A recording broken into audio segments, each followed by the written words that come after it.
पहलगाम आतंकी हमले में एनआईए ने 2 अहम गिरफ्तारी की है।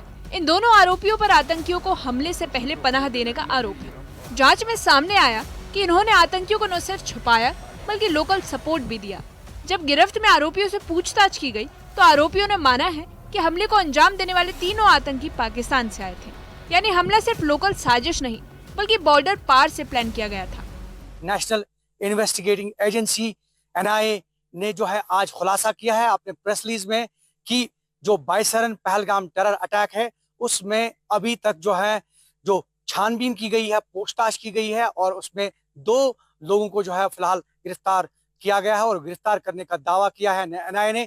और इसमें जो तफसीलात फराहम की गई है उसमें परवेज अहमद और बशीर अहमद जो 2 लोग हैं उनको फिलहाल गिरफ्तार किया गया है। एनआईए की टीम ने घटनास्थल के आसपास के गांव में सघन जांच की।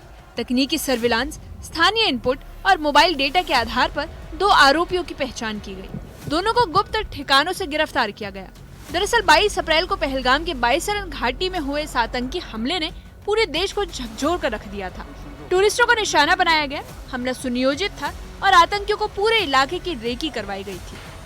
नेशनल इन्वेस्टिगेटिंग एजेंसी जो है पहलगाम टेरर अटैक के हवाले से पहले ही उनने ये केस टेक ओवर किया था और 22 अप्रैल को जो ये बहुत बड़ा सानिया हुआ था जिसमें 26 लोगों की जानें तलफ हुई थी और तकरीबन 16 ऐसे सैयाह जो हैं वो जख्मी हो गए थे और इस हवाले से एनआईए ने पहले ये केस जो है वो टेक ओवर किया था। फिलहाल एनआईए की तरफ से जो तफसीलात फराहम की गई है उसमें फिलहाल ये खुलासा किया गया है कि इस अटैक में जो फिलहाल 2 लोग जो हैं वो गिरफ्तार किए गए हैं और दोनों के खिलाफ जो है एफआईआर दर्ज करके जो है वो तहकीकात शुरू की गई है। वहीं पूरे मामले में नेशनल कॉन्फ्रेंस के प्रमुख फारूक अब्दुल्ला ने कहा कि एनआईए की जांच सही दिशा में चल रही है।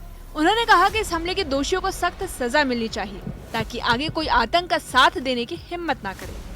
अब पता लगेगा इनसे वो कौन थे, कहां से आए थे।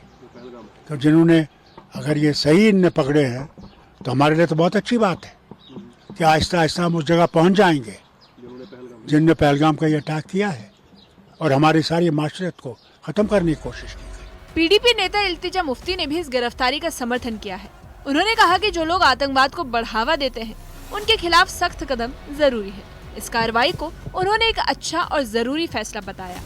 पहलगाम में जो भी हुआ पिछले महीने, इट वॉज कम्प्लीटली कंडेमनेबल, एक डास्टर्डली अटैक था and we've been appealing to the government कि आप इंक्वायरी तो सेटअप करेंगे ही, लेकिन यहाँ के जो लोग भी हैं, आप जानते हैं पहलगाम में जो सारा टूरिज्म पे जो चलता था, इट्स बिन शट डाउन। वहाँ की इकोनॉमी कम्प्लीटली 1.5-2 महीने से जम्मू कश्मीर की इकोनॉमी क्रिपल हो गई है क्योंकि tourism is the backbone of our economy. तो मेरी सरकार से यही अपील होगी कि जल्द से जल्द जिनने भी ये अटैक किया उसको आप पकड़िए और जो यहाँ के लोग हैं उनके साथ आप कुछ कॉन्फिडेंस बिल्डिंग मेजर्स भी करिए। पहलगाम आतंकी हमले की जांच में एनआईए द्वारा की गई गिरफ्तारियों पर पूर्व उप मुख्यमंत्री कविंदर गुप्ता ने बड़ा बयान दिया है।